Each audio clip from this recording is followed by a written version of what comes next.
ഇലത്തുമ്പ് ഇടത്തോട്ടിടണം. ഇടത്തോട്ട് ഇലയിട്ട് ഇടക്കണ്ണിൽ നോക്കിയാൽ ഇല്ലാത്ത പെണ്ണിനെ സ്വപ്നം കാണൂന്ന. പൊട്ടം തന്നെ. ചോറ് അങ്ങോട്ട് വിളമ്പ് കൂട്ടി. മാടമ്പിയില ആദ്യമായിട്ട് വരുന്നവർക്ക് ഇലയിട്ട് നിലത്തിരുത്തി ചോറ് ഉളമ്പി കൊടുക്കണ പതിവ് പണ്ടേ ഉള്ളതാ.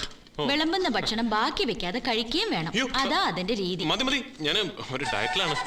ഒരു ഡയറ്റ്. ഭദ്രകാളിയുടെ കണ്ണ. ഇപ്പൊ ഇവള് ജപിച്ചു കൊടുക്കണ നാട്ടുമരുന്നും ഇവിടെയുള്ളവർക്കൊക്കെ ഫലിക്കണമെന്നാ പറച്ചില്. എല്ലാരും കൂടി ഓരോന്ന് പറഞ്ഞ് ഇവളെ അടുത്ത ദേവി ആക്കാൻ പോവാ. ഒന്നും പറയാണ്ടിരിക്കുക ഭേദം. ഗായത്രി കുഞ്ഞ് ഇവിടുന്ന് പോയതുകൊണ്ട് ദേവിയും ഭഗവതിയും ഒക്കെ ആവാണ്ട കഴിഞ്ഞു. ദേവിയോ? രസം, മോര്, പുളിശ്ശേരി. രസം.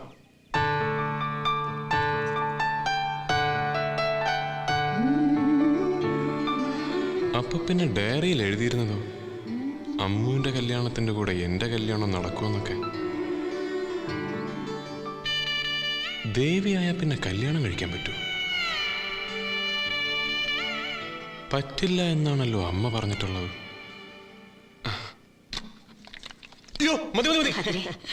പായസം? No thanks. ഊണ് കഴിഞ്ഞാ മധുരം കഴിക്കണമെന്നാണ് വെപ്പ്. മധുരം കഴിക്കാതെ മലക്കം മറിഞ്ഞാൽ മധുരയ്ക്കും ഓർമ്മകൾ മാഞ്ഞു പോകും. മധുരം കഴിക്കാതെ മലക്കം മറിഞ്ഞാൽ മധുരയ്ക്കും ഓർമ്മകൾ മാഞ്ഞു പോകും. Very interesting. പഠിച്ചു. ആള് വിചാരിച്ച പോലെ അല്ല. കുഞ്ഞമ്മയെ കാണിക്കാൻ ഫോട്ടോ ഒന്നും കയ്യിലില്ല. ഫോട്ടോ അവന്റെ മനസ്സിലുണ്ട്.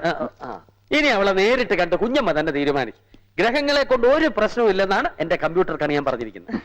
ഇനി കുഞ്ഞമ്മയ്ക്ക് ഇഷ്ടമുള്ള ആളെ കൊണ്ട് ഇവരുടെ ജാതകം നോക്കിച്ചോളൂ. പൂർണ്ണ സമ്മതം ഉണ്ടെങ്കിൽ മാത്രം മതി. വേണ്ട, ആരെ കൊണ്ട് ഇനി നോക്കിക്കണ്ട. അവരിനി ജാതകം ചേരില്ലെന്നോ മറ്റോ പറഞ്ഞാലോ? ജാതകം ചേർന്നില്ലെങ്കിലും സാരമില്ല, അവരൊന്നിക്കട്ടെ. ഓ, നീ തന്നെയാണോ ഈ പറയുന്നത്? ഇത്ര വിവരം വെക്കാൻ നിനക്ക് ഇത്രയും വയസ്സാകണമായിരുന്നോ പ്രഭാവതി?